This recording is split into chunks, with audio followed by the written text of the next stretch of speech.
यूं तो रोजाना हमें अपने पितृ देवों का स्मरण कर लेना चाहिए, परंतु फिर भी जो व्यक्ति ऐसा नहीं कर सकते, वे कम से कम एक महीने में एक दिन ऐसा आता है जो पितरों के नाम ही हुआ करता है। और यदि आप इस दिन भी अपने पितरों को याद करते हैं और उनका अपना विधिवत भोग लगाते हैं, तो पितृदेव कभी आप पर नाराज नहीं होंगे और पितृदेव तुरंत आपके स्थान पर हाजिर होंगे। अब हाजिर होने का अर्थ ये नहीं है कि वे आपके शरीर में आएंगे या आपको दिखाई देंगे, लेकिन हाँ, आप जो भोग लगाएंगे उन्हें स्वीकार अवश्य करेंगे और आप पर अपनी पूर्ण कृपा बनाकर रखेंगे। दोस्तों, हमारे कर्म ही हमारे पितरों को खुश करते हैं और हमारे कर्म ही हमारे पितरों को दुखी भी करते हैं। हम ऐसे कर्म करते हैं जो पितरों को पसंद नहीं, तब उन्हें दुख होता है, कष्ट होता है, वे कमजोर होने लगते हैं और जब कमजोर होने लगते हैं तो वे दूसरे प्रेतों के बंधन में आ जाते हैं, जिसे आप कहते हैं कि हमारे पितरों को बांध दिया है। आप इस भ्रम से निकलिए, आपके पितरों को बांधने की पावर किसी में नहीं है। हाँ, आपके ही कर्म ऐसे हैं कि यदि हमने कुछ गलत उल्टा सीधा कर्म किया और पितृदेवों को कष्ट हुआ तो उनका बल क्षीण हो जाता है। उनमें पुष्टि पैदा करने के लिए, उनके बल का वर्धन करने के लिए, उनको सदा खुश करने के लिए, उनकी कृपा हमें मिलती रहे, इसके लिए अमावस्या के दिन एक दिन यह प्रयोग अवश्य कर लिया करें। और प्रयोग बड़े आसान हुआ करते हैं दोस्तों। इससे पहले कि मैं आपको प्रयोग की बात बताऊं, दोस्तों कम से कम आप हमारा वीडियो देखते हैं तो कमेंट्स में जय माता दी, जय सिया राम, जय पितृदेव कुछ तो लिख ही दिया करें।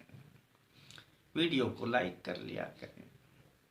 दोस्तों, पितरों का कोई भी हम प्रयोग करते हैं केवल पितरों के लिए और खासकर अमावस्या के दिन, तब आप दक्षिण की ओर मुख करके बैठें, अपने सामने एक पट्टा या चौकी लगा लें और बस दोस्तों करना क्या है, थोड़े से चावल लें और उन चावल से उस चौकी या पट्टे पर अपने दो पैरों के निशान बना दें। पैरों के निशान आप आराम से बना सकते हैं।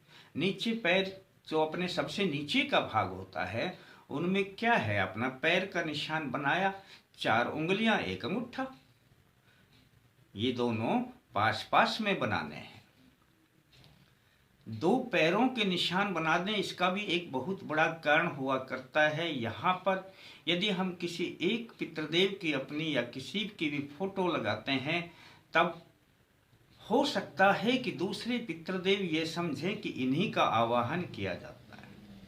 हाँ, आपने यदि पैरों के निशान बनाए तो आपके जितने भी पितृदेव हैं, जिन्हें आप जानते भी नहीं और आपसे पहले के भी, उनसे पहले के भी, दोस्तों इनका ना जाने कितनी जीवन हुआ करता है, ये इनका कोई स्पष्ट गणित नहीं है। पर जो भी पितृदेव होंगे, आप केवल पैरों के निशान बना दीजिए, उन्हीं से सारे के सारे प्रसन्न होंगे। अब वो जानेंगे कि मेरे पैर के निशान है। उसके बाद यानी उसके सामने, यानी अपने सामने और पैरों के से इधर, पैरों से फिर इधर जहां हम बैठे हैं, अपना एक देसी घी का दीपक चौकी पर ही लगाएं और लंबी बत्ती लगाएं। लंबी बत्ती लगाएंगे तो भोग लगाने में सुविधा रहेगी। घी जलाएं, लंबी बत्ती लगाने के बाद जब जला देंगे दीपक को, तब दोस्तों आपने अपना पितृदेवों का ध्यान करना है और बोलना है या मन में ही आवाहन करना है कि हे मेरे पितृदेव, आप आइए और अपना स्थान ग्रहण कीजिए। बस इतना सा बोल दीजिए। इतना सा बोलने के पश्चात दोस्तों आपने कुछ देर 5 मिनट 7 मिनट आराम आराम से अपना जिस अंदाज में मैं बताता हूँ उस अंदाज में आपने ओम श्री पितृदेवाय नमः यह बोलना है। ओम श्री पितृदेवाय नमः। बस दोस्तों 5-7 मिनट इतना बोलने के बाद आप पहले से ही अपनी एक अंगारी कर लें तैयार। जो गोबर के जो ऊपले या कंडे होते हैं वो छोटा सा लेके पहले ही गैस पर रखवा दें। 5 मिनट में वो इतने तैयार हो जाएगा। गैस पर रखेंगे जलता हुआ बढ़िया। और अब उस कंडे को जलते हुए को एक पात्र में ले आए। कोई भी प्लेट हो, स्टील की हो, कैसी भी हो, मिट्टी का पात्र हो, उसमें ले आए और दीपक के सामने रख दें। बस दोस्तों इतना सा काम है आपका। पात्र के समेत ही रखना है, अन्यथा उससे हटा के रखेंगे तो चौकी या पट्टा जल जाएगा। दीपक के सामने रख दें। जहाँ पर जोत आपकी तरफ दिखाई दे रही है उसके सामने ही रखें। थोड़ा पास में रखेंगे तो जैसे ही घी डालेंगे वो अपने आप प्रज्वलित होने लगेगा। दोस्तों अब देखना, समझ लेना कि आपके पितृदेवों को जो भोग लगाएंगे उनसे भी इतना प्रसन्न होंगे।